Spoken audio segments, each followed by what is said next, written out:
नमस्कार साथियों, कास क्लासेज में मैं चंद्रहास एक बार फिर से आप सभी का स्वागत करता हूं। दोस्तों, ये वीडियो बहुत ही ज़्यादा मज़ेदार वीडियो होने वाली है, क्योंकि आज इस वीडियो में हम दक्षिण भारत, प्रायद्वीपीय Bharat, peninsular India, south India की 3 महत्वपूर्ण नदियों का जिक्र करेंगे। वो सभी महत्वपूर्ण नदियाँ जिसे प्रत्येक एग्जाम में क्वेश्चन पूछे जाते हैं। तो आज हम दक्षिण भारत की और साउथ इंडिया की या पेनिनसुलर इंडिया की 3 नदियों के बारे में पढ़ेंगे। अच्छे तरीके से एक एक पॉइंट का हम क्लियर करेंगे, एक एक पॉइंट आपका क्लियर करेंगे। तो आप वीडियो को अंत तक ज़रूर देखें, बहुत कुछ आपको समझ में भी आएगा जिसमें। और यदि आपको जानकारी, हमारे द्वारा दी गई जानकारी अच्छी लगती है तो कमेंट करके बताना ज़रूर कि आपको वीडियो कैसी लगी। आज साथियों हम सबसे पहले गोदावरी नदी, उसके बाद में कृष्णा नदी और उसके बाद में हम कावेरी नदी पढ़ेंगे। उसके बाद में तमिलनाडु की 2 छोटी नदी है, एक नदी जो पाक की खाड़ी में गिरती है और एक नदी जो मन्नार की खाड़ी में गिरती है, गल्फ ऑफ मन्नार में गिरती है। इन सभी नदियों का जिक्र आज हम करने जा रहे हैं। तो सबसे पहले एक बार हम दक्षिण भारत का एक छोटा सा मैप बना लेते हैं और उसके बाद में नदियों की शुरुआत करते हैं। मान लेते हैं कि साथियों अपने पास में कुछ इस प्रकार से एक दक्षिण भारत है। इस प्रकार से हम मान लेते हैं कि इस प्रकार से अपने पास में है। ऐसे मान लें कि अपने पास में ये एक दक्षिण भारत का सीन है, साउथ इंडिया है। लेकिन सबसे पहले हमारे सामने सबसे बड़ी चुनौती ये होती है कि दक्षिण जो भारत है, इस दक्षिण भारत को वो प्रायद्वीपीय भारत क्यों कहता है, प्रायद्वीपीय भारत के नाम से क्यों जानता है। दक्षिण भारत जिसे आप साउथ इंडिया कहते हैं, इस साउथ इंडिया को वो प्रायद्वीपीय भारत कहने का मतलब पेनिनसुलर इंडिया या पेनिनसुला इंडिया क्यों कहता है।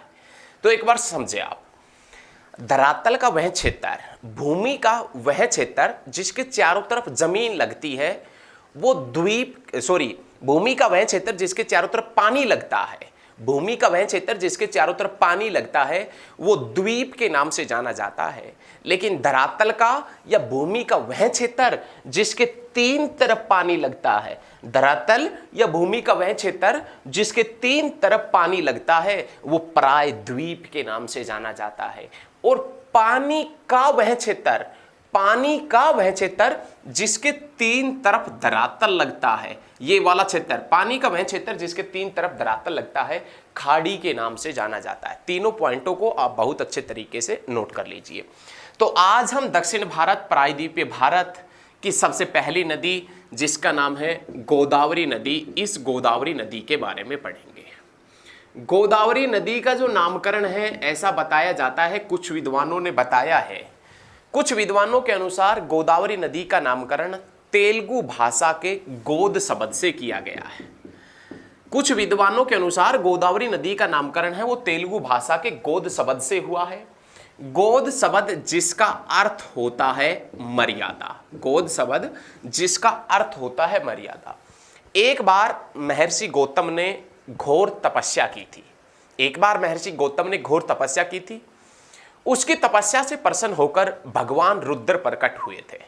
और भगवान रुद्र जब प्रकट हुए तो उन्होंने अपनी शक्ति से एक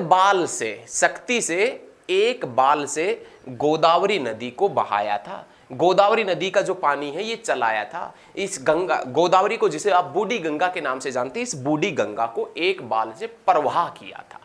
देखिए एक बार फिर से सुनिए, गोदावरी नदी जिसका नामकरण है वो तेलुगु भाषा के शब्द गोद से हुआ है। गोद जिसका अर्थ होता है मर्यादा। एक बार महर्षि गौतम ने घोर तपस्या की थी, जिससे भगवान रुद्र ने प्रकट होकर अपने एक बाल के प्रवाह से गोदावरी नदी को प्रवाह किया था। एक बाल से गोदावरी नदी को प्रवाह किया था। गोदावरी नदी जिसे बूढ़ी गंगा के नाम से भी जाना जाता है, ये भी हम आपको बताएंगे क्यों जाना जाता है, लेकिन ये याद रखिएगा या गंगा को प्रवाह किया था एक बाल से। ये तो सिर्फ हमारी कथाएं हैं, जो पौराणिक कथाएं हैं उनके अंदर था। ऐसा कभी भी एसएससी या स्टेट पीसीएस वगैरह कहीं पर भी ऐसा क्वेश्चन नहीं पूछा जाता है। ये तो सिर्फ आपको समझाने के लिए था।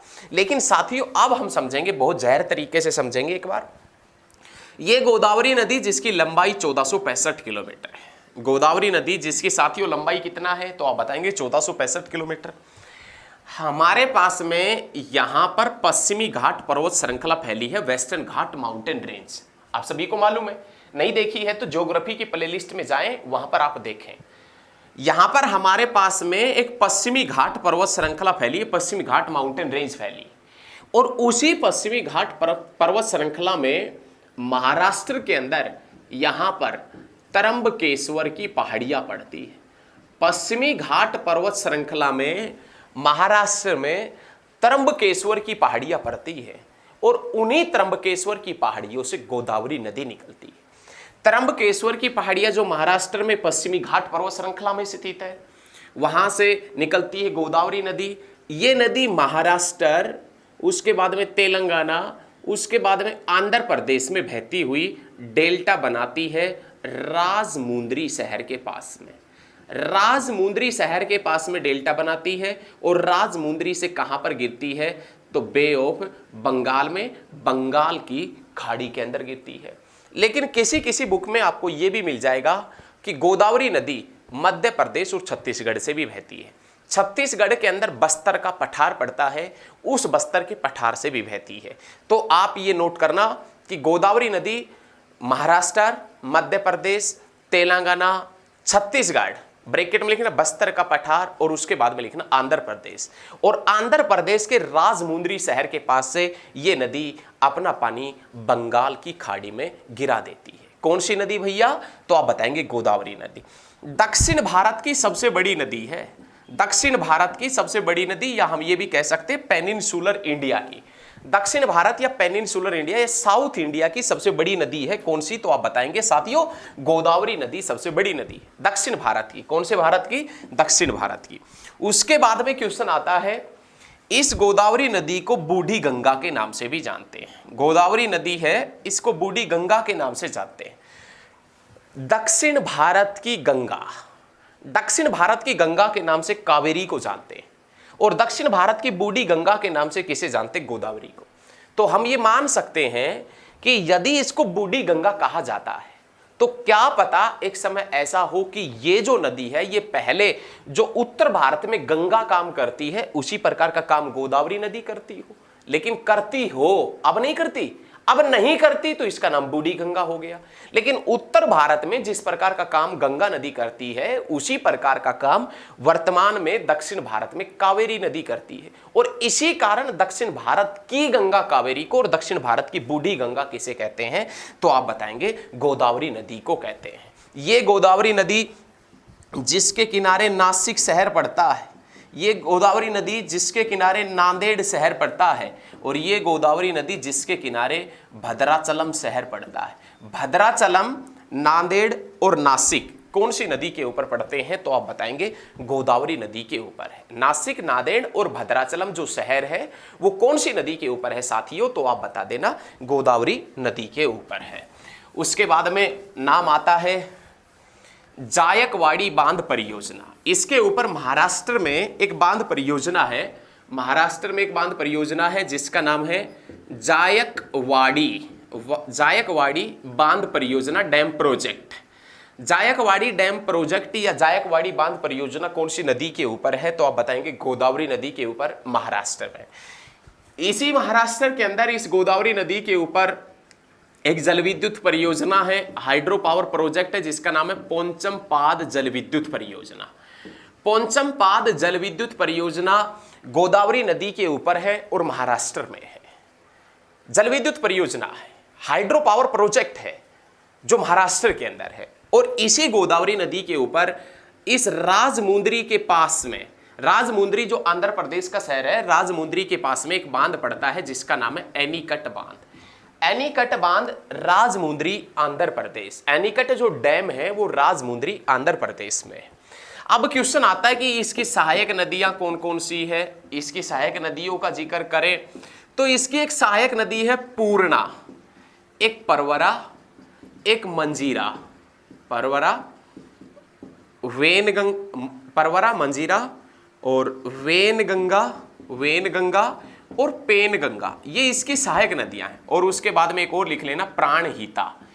प्राणहिता, पेनगंगा, वेनगंगा, मंजीरा, परवरा और पूर्णा। पूर्णा ये सभी इसकी सहायक नदियां हैं। इस प्रकार से ये पूर्णा, ये परवरा, ये वेनगंगा, ये पेनगंगा, ये प्राणहिता, ये मंजीरा, इस प्रकार से ये सभी इसकी सहायक नदियां। आप सहायक नदियों में ट्रिब्यूटरीज में क्या लिखेंगे? पूर्णा, परवरा, मंजीरा, वेनगंगा, पेनगंगा, प्राणहिता, ये सभी सहायक नदियां हैं। कौन सी नदी की? तो आप बताएंगे साथियों, गोदावरी नदी की। लेकिन गोदावरी नदी की सबसे लंबी सहायक नदी का जिक्र करें तो गोदावरी की सबसे लंबी सहायक नदी पेनगंगा है। गोदावरी नदी जिसकी सबसे लंबी सहायक नदी का जिक्र करें तो सबसे लंबी सहायक नदी कौन सी है? तो आप बता देना पेनगंगा, ये इसकी सबसे लंबी सहायक नदी है। तो ये तो थी गोदावरी नदी, और आशा करता हूं कि आपको हमारी वीडियो बहुत अच्छी लग रही होगी, इससे आपको नॉलेज भी मिल रही होगी। और यदि आपको वीडियो जानकारी समझ में आ रही है तो वीडियो को शेयर करें, स्टडी ग्रुप में शेयर करते रहिए। उसके बाद में हम साउथ इंडिया की दूसरी बड़ी नदी का जिक्र करते हैं जिसमें नाम आता है कृष्णा नदी।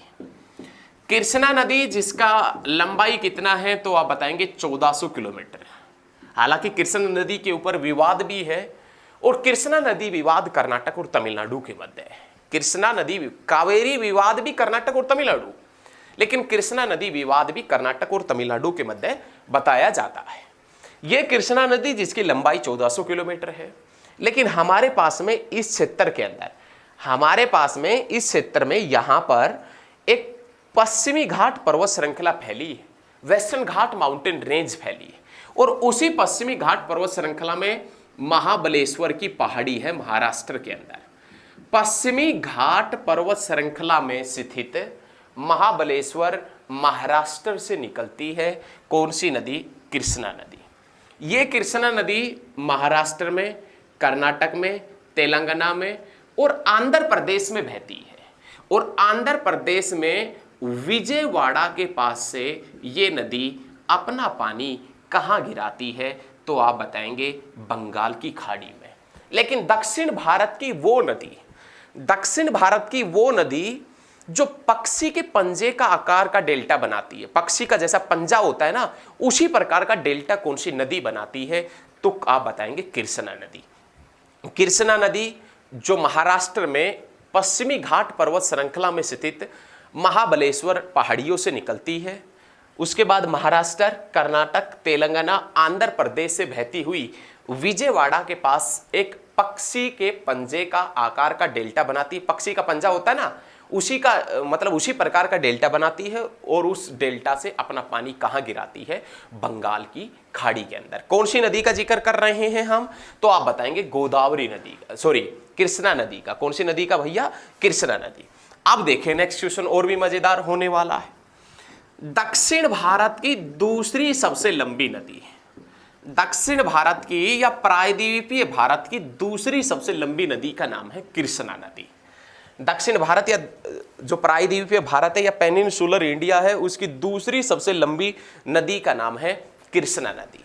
उसके बाद में नाम आता है सतारा। एक शहर पड़ता है सतारा महाराष्ट्र के अंदर, और एक शहर पड़ता है विजयवाड़ा। एक शहर है विजयवाड़ा और एक शहर है सतारा। सतारा महाराष्ट्र में पड़ता है और विजयवाड़ा आंध्र प्रदेश में पड़ता है।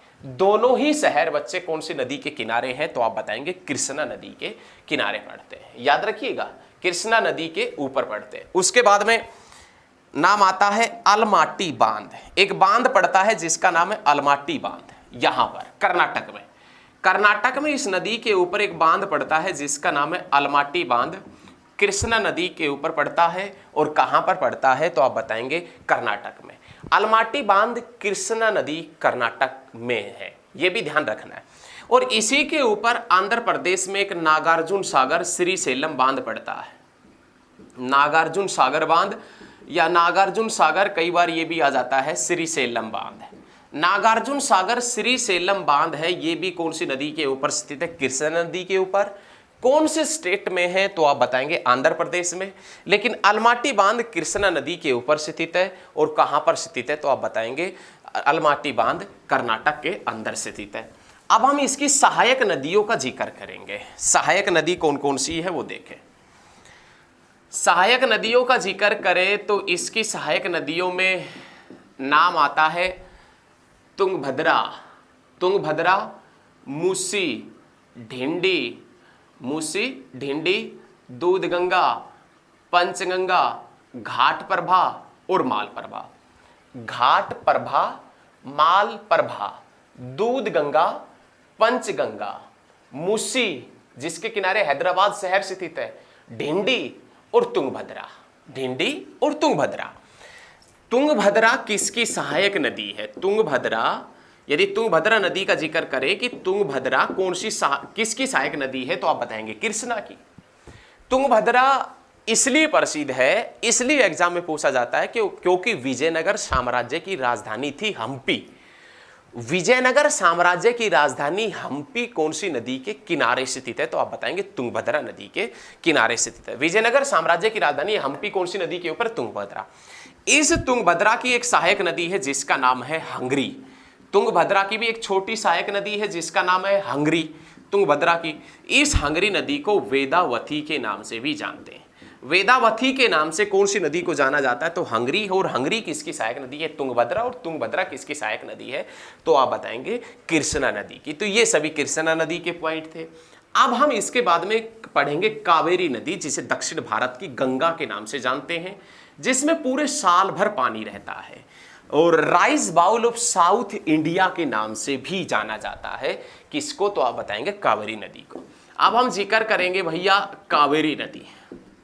कावेरी नदी जो यहां पर जिसकी लंबाई कितना है? तो आप बताएंगे 800 किलोमीटर जिसकी लंबाई है कावेरी नदी की। कावेरी नदी कर्नाटक से निकलती है, पश्चिमी घाट पर्वत श्रृंखला की कोडागु पहाड़ियों से निकलती है। ब्रह्मगिरी की, कोडागु जिले में स्थित ब्रह्मगिरी की पहाड़ियों से निकलती है। एक बार देखें, पश्चिमी घाट पर्वत श्रृंखला यहां पर फैला है और यहां पर यह स्टेट कर्नाटक है। कावेरी नदी कर्नाटक के कोडागु जिले में स्थित, कौन से जिले में स्थित? कोडागु जिले में स्थित ब्रह्मगिरी की पहाड़ियों से निकलती है। कोडागु जिले में स्थित ब्रह्मगिरी की पहाड़ियों से निकलती है कावेरी नदी। और ये कावेरी नदी कर्नाटक, तमिलनाडु से बहती हुई, तमिलनाडु के अंदर एक शहर पड़ता है तंजावुर। तंजावुर कर्नाटक, केरल भी आएगा भाई। कर्नाटक, केरल और तमिलनाडु से बहती हुई तंजावुर शहर के पास से एक चतुर्थांश डेल्टा बनाते हुए बंगाल की खाड़ी में अपना पानी गिराती है। कावेरी नदी कहां से निकलती है? तो आप बताएंगे कावेरी जो नदी है, ये कावेरी नदी पश्चिमी घाट पर्वत श्रृंखला कर्नाटक में स्थित, पश्चिमी घाट पर्वत श्रृंखला कर्नाटक में स्थित ब्रह्मगिरी की पहाड़ियों से निकलती है। कर्नाटक, केरल, तमिलनाडु से बहती हुई तंजावुर के पास से अपना जल बंगाल की खाड़ी में गिराती है, चतुर्थांश डेल्टा बनाते हुए कावेरी नदी। ठीक है, ये जो कावेरी नदी है, इस कावेरी नदी को दक्षिण भारत की गंगा के नाम से भी जानते हैं या दक्षिणी गंगा के नाम से भी इसे जाना जाता है। अब दक्षिण भारत की गंगा या दक्षिणी गंगा के नाम से कावेरी नदी को क्यों जानते हैं, उसके पीछे क्या रीजन रहा है? तो हम ये अनुमान लगा सकते हैं कि जिस प्रकार का काम उत्तर भारत के अंदर गंगा नदी करती है, उसी प्रकार का कार्य दक्षिण भारत में कावेरी नदी करती होगी। इसी प्रकार से दक्षिण भारत की गंगा या दक्षिणी गंगा कहा जाता है। कौन सी नदी को? तो आप बताएंगे कावेरी नदी को। दक्षिण भारत की वह नदी जिसमें पूरे साल भर पानी रहता है, दक्षिण भारत की वह नदी जिसके अंदर पूरे साल भर पानी रहता है, तो कावेरी नदी। कावेरी नदी का जो आसपास का क्षेत्र है, कावेरी नदी का एरिया है, उसके अंदर बहुत ज्यादा मात्रा में दक्षिण भारत में चावल की खेती होती है। तो rice bowl of South India, rice bowl of South India के नाम से किस नदी क्षेत्र को जाना जाता है? एक बार फिर से सुन लीजिए, rice bowl of South India के नाम से किस नदी क्षेत्र को जाना जाता है? तो आप बताएंगे कावेरी नदी क्षेत्र को जाना जाता है। कौन सी नदी को? कावेरी नदी को। उसके बाद में नाम आता है मैटूर बांध। मैटूर बांध पड़ता है, मैटूर बांध कावेरी नदी के ऊपर पड़ता है। कौन सा बांध पड़ता है भैया? मैटूर बांध कावेरी नदी के ऊपर पड़ता है। कहां पर पड़ता है? तो आप बताएंगे कर्नाटक के अंदर। मैटूर बांध कावेरी नदी कर्नाटक के अंदर पड़ता है। उसके बाद में इसी कर्नाटक के अंदर इस कावेरी नदी के ऊपर एक शिव समुद्रम बांध भी पड़ता है। शिव समुद्रम बांध है वो कावेरी नदी के ऊपर ही है और कौन से स्टेट में है? तो आप बताएंगे कर्नाटक के अंदर ही स्थित है। उसके बाद में सहायक नदियों का जिक्र करें तो हेमावती, हेमावती, लोकपावनी, हेमावती, लोकपावनी, ये किसकी सहायक नदी है तो आप बताएंगे, याद रखिएगा किसकी, कावेरी नदी की। उसके बाद में काबिनी, हेमावती, लोकपावनी, काबिनी, भवानी, लक्ष्मण तीर्थ, काबिनी, भवानी, लक्ष्मण तीर्थ, लोकपावनी, हेमावती और अमरावती किसकी सहायक नदी है तो आप बताएंगे कावेरी नदी की सहायक नदी है। कौन सी नदी की सहायक नदी है, कावेरी नदी की सहायक नदी। उसके बाद में देखें, अब उसके बाद में नाम आता है, यहां पर एक छोटी नदी बहती है तमिलनाडु के अंदर जिसका नाम है वैगई नदी। वैगई नदी तमिलनाडु के अंदर बहती है, याद रखिएगा ये नदी अपना पानी पाक की खाड़ी में गिराती है, गल्फ ऑफ पाक, पाक की खाड़ी में अपना पानी गिराती है वैगई नदी। इसी के नीचे तमिलनाडु के अंदर एक और नदी बहती है जिसका नाम है ताम्रपर्णी नदी। ताम्रपर्णी नदी, ये ताम्रपर्णी नदी जो है ये अपना पानी जो है वो मन्नार की खाड़ी में गिराती है। मन्नार की खाड़ी, गल्फ ऑफ मन्नार। खाड़ी वह स्थान है जिसके तीन तरफ धरातल लगा होता है, पानी का वह स्थान जिसके तीन तरफ धरातल लगा होता है वो खाड़ी के नाम से, लेकिन धरातल का वह स्थान जिसके तीन तरफ पानी लगा होता है प्रायद्वीप के नाम से जाना जाता है। तो साथियों ये याद रखिएगा, वैगई नदी अपना पानी पाक की खाड़ी में गिराती है और ताम्रपर्णी नदी अपना पानी मन्नार की खाड़ी में गिराती है। तो ये आज दक्षिण भारत की कुछ नदियां हमने पढ़ी हैं, नेक्स्ट क्लास में और भी पढ़ेंगे, फिर और पढ़ेंगे। साथियों हमारे द्वारा दी गई जानकारी आपको अच्छी लगी हो तो इस वीडियो को आप ज़्यादा से ज़्यादा शेयर कीजिए। धन्यवाद। जय हिंद, जय जवान, जय किसान। धन्यवाद।